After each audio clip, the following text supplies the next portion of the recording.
स्वभाव का एक पहलू अगर है तो दूसरा भी अवश्य ही होगा। प्रकृति को ही देखिए, दिन है तो रात भी अवश्य होती है। ये एक ही सिक्के के दो पहलू होते हैं। सिक्के के किसी एक पहलू को चाह लेने पर उसकी प्राप्ति के साथ साथ दूसरा पहलू भी साथ साथ चला आता है। उस दूसरे पहलू को हम अलग नहीं कर सकते। ठीक इसी प्रकार मन की सभी अनुकूल परिस्थितियों को प्राप्त कर लेने पर समय के अंतराल में मन की प्रतिकूल परिस्थितियां भी परछाई की तरह साथ आ ही जाती हैं। मनोजगत की इस नकारात्मक स्थिति के इन प्रतिकूल परिस्थितियों के कारण चाहे जो भी हों, किंतु एक बात तो स्पष्ट ही है कि यह स्थिति आंतरिक और बाहरी नकारात्मक परिवर्तनों के कारण बनती है। इन नकारात्मक परिवर्तनों ने एक जबरदस्त असंतुलन पैदा कर दिया है। इसी असंतुलन का परिणाम होता है अवसाद, जिसे हम उदासी भी कहते हैं या निराशा कहते हैं, या इंग्लिश में जिसके जीवन में कुछ डिप्रेशन होता है उसके मानसिक लक्षण इस तरह के दिखाई देते हैं।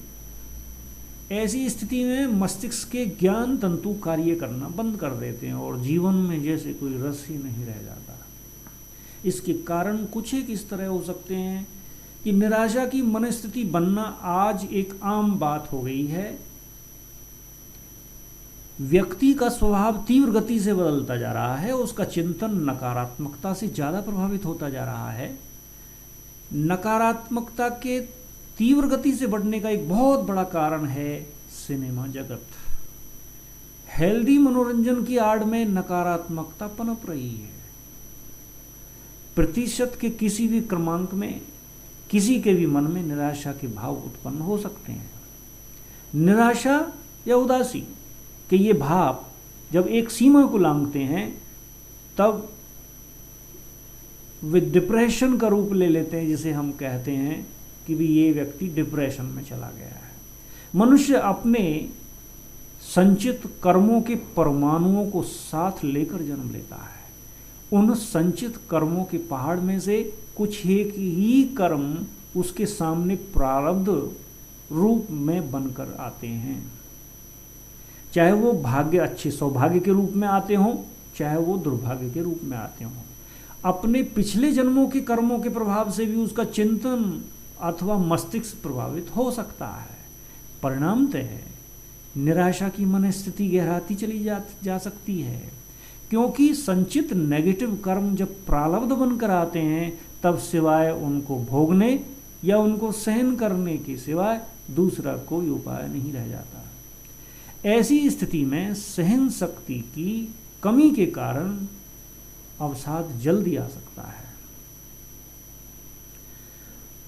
निराशा का यह एक कारण पूर्व कर्मों का भाव जगत पर प्रभाव, ऐसा वैज्ञानिक तथ्य यह है कि नकारात्मक प्रभावों के कारण मानव मस्तिष्क पूरी तरह से विकसित नहीं होता। मस्तिष्क में बनने वाले बीटा एंडोर्फिन और सेरोटोनिन नामक जो रसायन हैं वो कम बनते जाते हैं और धीरे धीरे ये बीटा एंडोर्फिन और सेरोटोनिन नामक केमिकल्स नहीं बनते। मस्तिष्क की कार्य प्रणाली ठीक ढंग से कार्य नहीं करती, जिससे ही मनुष्य का पूरा व्यक्तित्व प्रभावित होता है। यह ऐसे ही है कि मनुष्य के पास तीर तो हो, तर्कस के ठीक ना होने से वह अनुपयोगी ही रह जाता है। हमारा मस्तिष्क एक तर्कस के समान ही है। मस्तिष्क पर यह प्रभाव पूर्व कर्मों का भी हो सकता है और वर्तमान में नकारात्मक चिंतन या नकारात्मक कर्मों का भी हो सकता है। हमारे मस्तिष्क के कोमल तंतु हमारे नकारात्मक चिंतन से भयंकर रूप से प्रभावित होते हैं। मस्तिष्क के तंतुओं के ऊर्जा प्रभाव में अवरोध पैदा हो जाता है, उस पर हम चर्चा करेंगे। हमें हमेशा यह सोचना चाहिए कि सब कुछ ठीक ही चल रहा है, नहीं है। सब कुछ समझते हुए भी साक्षी की डिटैच्ड ऑब्जर्वर की स्थिति में रहने का अभ्यास करने की आवश्यकता होती है। इस विश्व नाटक में सभी निर्दोष हैं, और गहराई से देखें तो कोई भी निर्दोष नहीं है, सभी दोषी भी हैं और सभी निर्दोष भी हैं। ऐसा समझने से जीवन व्यवहार में पैदा होने वाली बातों का प्रभाव हमारे मन पर नहीं पड़ेगा। सब अपना अपना एक निश्चित पार्ट अदा कर रहे हैं, सब कुछ अच्छा है, ऐसा एक सकारात्मक दृष्टिकोण, एक पॉजिटिव एटीट्यूड बनाए रखने की जरूरत होती है। दूसरी बात, स्वयं की वास्तविकता का हमें बोध होना चाहिए। अनेक समस्याएं समय के प्रभाव में आती हैं और चली भी जाती हैं, लेकिन ये हमारे मन पर हावी हो जाती हैं और हमें अधिक कमजोर बनाकर चली जाती हैं। क्या हम जानते हैं ऐसा क्यों होता है? ऐसा इसलिए होता है कि हमें अपने आंतरिक शक्तियों की स्मृति ही नहीं रहती। हम अपने वास्तविक स्वरूप को भूले हुए होते हैं। अपने स्वमान को, आत्मा की ऊंची स्मृतियों को अपने स्मृति पटल पर बार बार लाने की जरूरत होती है।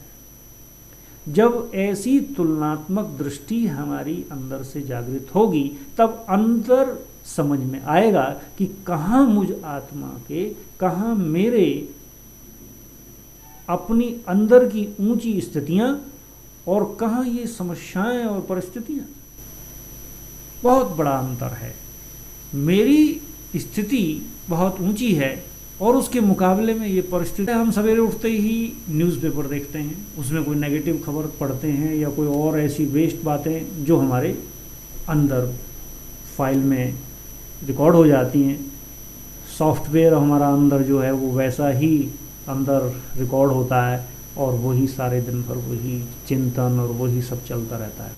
तो उससे हम अपने आप को भूले रहते हैं, अपनी नेगेटिव प्रोग्रामिंग के इर्द गिर्द ही घूमते रहते हैं, और जब परिस्थितियां आती हैं और बात होती है तो उस चीज़ का प्रभाव हमारे ऊपर पड़ जाता है। तीसरी बात, चिकित्सा विज्ञान के अनुसंधानों के निष्कर्ष यह बताते हैं कि मस्तिष्क के रसायनों में असंतुलन का एक कारण होता है असंतुलित भोजन। असंतुलित भोजन हमारे केमिकल्स को इम्बैलेंस करता है। अगर संतुलित मात्रा में पौष्टिक भोजन ग्रहण करें और श्रम और विश्राम का संतुलन हो तो बहुत हद तक अंतःस्रावी ग्रंथियों और मस्तिष्क के रसायनों के स्रावों में संतुलन बिठाया जा सकता है। तो ये केवल हमारे भोजन और हमारे एक्शन और रिलैक्सेशन के बैलेंस से ही होता है। इसलिए हमें अपने भोजन के विषय में भी जानकारी होनी चाहिए। हम अपनी ऑब्जर्वेशन को इस तरह देखें कि किस किस प्रकार के भोजन से किस किस प्रकार का असर आता है, कैसा एक मेंटल प्रभाव हमें दिखाई देता है, कैसा फिजिकल प्रभाव देता है, क्या, कितना और कब खाना है, पौष्टिक तत्वों का न अधिक उपयोग करना और न ही कम उपयोग करना। तब एक संतुलित ऊर्जा निर्मित होती है। यही संतुलित ऊर्जा हमारे मन को भी सकारात्मक रूप से प्रभावित करती है। यह हमें समझ लेना चाहिए कि हमारे अंदर जो हार्मोन्स बनते हैं, जो केमिकल्स बनते हैं, उसका प्रभाव हमारे मन पर आता है और हमारे अपने विचारों का, हमारे माइंड का प्रभाव भी हमारे हार्मोन्स, हमारे केमिकल्स पर पड़ता है। तो ये वाइस वर्सा है। तो इस चीज़ को समझते हुए हमें अपने भोजन को संतुलित बनाना चाहिए। यही संतुलित ऊर्जा हमारे मन को सकारात्मक रूप से प्रभावित करती है। निराशा के भाव समाप्त हो जाते हैं। याद रहे कि हमारी शारीरिक सकारात्मक संतुलित ऊर्जा और सकारात्मक मानसिक ऊर्जा दोनों ही हमारे स्वभाव को स्थायी प्रसन्नचित रहने के लिए विशेष रूप से जिम्मेवार होते हैं।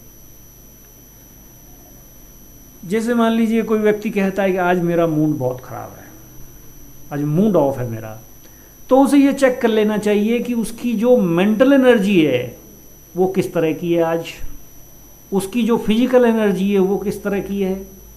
आज फिजिकली जो केमिकल्स का सीक्रेशन हुआ है वो किस तरह का हुआ है, आज मन के अंदर किस तरह के विचार पैदा हो रहे हैं या किस तरह की मानसिकता मेरी बनी हुई है। तो ये दोनों एनर्जी, मेंटल एनर्जी और फिजिकल एनर्जी जो है, ये हमारे स्वभाव को पूरी तरह से खुश रखने के लिए विशेष रूप से जिम्मेदार होते हैं। चौथी बात, सकारात्मक ऊर्जाओं का पारस्परिक प्रभाव। पॉजिटिव एनर्जीज जो हमारी होती हैं उनका आपस में बहुत पॉजिटिव लेन देन, ये भी एक बहुत ज़रूरी फैक्टर है। गहरे मनोवैज्ञानिक तथ्य यह बताते हैं कि अगर व्यक्ति की ऊर्जा का प्रभाव चाहे मन के द्वारा, चाहे वाणी के द्वारा, चाहे कर्मों के द्वारा सेवार्थ होता रहता है और सामाजिक पारिवारिक सकारात्मक ऊर्जाओं का प्रभाव भी स्नेह सहयोग के रूप में उस व्यक्ति को मिलता रहता है, तो निराशा की मनोस्थिति बनने के प्राय सभी कारण स्वतः ही निवारण स्वरूप में बदल जाते हैं। योग्यताओं और विलक्षणताओं की और हम थोड़ा सा अच्छी तरह से ध्यान दें। अगर व्यक्ति की योग्यताओं और उसकी विलक्षणताओं का सदुपयोग होता है और उसका परिवार और समाज के साथ पारस्परिक उसका सद्भाव बना रहता है, तो निराशा की स्थिति ही पैदा नहीं होती। जिसे हम सेल्फ रेस्पेक्ट कहते हैं और जिसे हम सेल्फ एस्टीम कहते हैं, आत्मसम्मान और सम्मान, दोनों प्रकार की ऊर्जाओं का बने रहना और उनका पारस्परिक फ्लो होने से सभी कुछ स्वतः ही संतुलित हो जाता है। निराशा का नाम निशान ही मिट जाता है। इसके विपरीत अगर ऊर्जाओं के परस्पर प्रभाव में अवरोध आ जाता है तो निराशा के भाव अपने पैर पसारने। और सबसे महत्वपूर्ण बात यह है कि ज्ञान की समझ के साथ साथ राजयोग के प्रयोग द्वारा, राजयोग के हम प्रयोग करते चलें, राजयोग के अभ्यास करते चलें और उस अभ्यास और प्रयोगों के द्वारा शक्तिशाली आंतरिक स्थिति के अनुभव बढ़ाएं और ऐसे अनुभवों